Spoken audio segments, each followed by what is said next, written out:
பல ஆண்டுகளுக்கு முன்பு திருவானைக்காவில் சாதாரணமாக தோன்றினாலும் அசாதாரணமான பக்தியுடன் ஒரு மூதாட்டி வாழ்ந்து வந்தார்.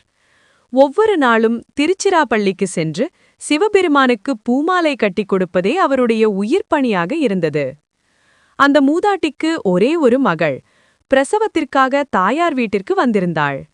ஒரு நாள் வழக்கம் போல் பூமாலையுடன் சிவனாலயத்திற்கு சென்ற தாய் தரிசனம் முடிந்து வீடு திரும்பும்போது காவிரி ஆறு பெருக்கெடுத்து ஓடியது. ஆற்றை கடக்க முடியவில்லை. ஓடக்காரர்களும் பிரவாகத்துக்கு அஞ்சி உதவ மறுத்துவிட்டனர். அம்மையார் செய்வதறியாமல் வேதனையுடன் நின்றார்.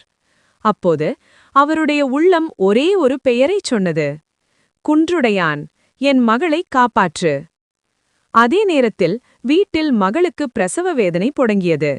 தனி வீடு, உதவ யாருமில்லை. தாய் வரவில்லையே என்ற மனவேதனை. உடலும் உள்ளமும் இரண்டுமே துடித்தன. அந்த வேளையில் அதிர்ச்சியாக ஒரு மூதாட்டி வீட்டுக்குள் வந்தாள். அவள் முற்றிலும் அவளுடைய தாயைப் போலவே இருந்தாள்.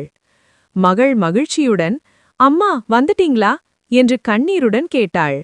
அந்த மூதாட்டி ஒரு வார்த்தையும் பேசவில்லை. ஆனால் ஒரு தாயாக அனைத்தையும் செய்தாள். பிரசவம் சுகமாக நடந்தது.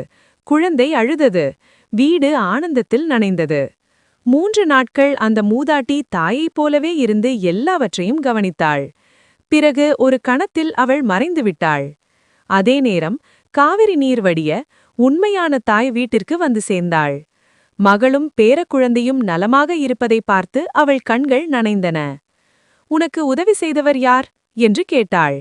மகள் ஆச்சரியமாக, அம்மா, நீங்கள்தானே எல்லாம் செய்தீர்கள் என்று சொன்னாள். அந்த கணமே அம்மையாருக்கு புரிந்தது. இது மனிதர் அல்ல, இது இறைவன்.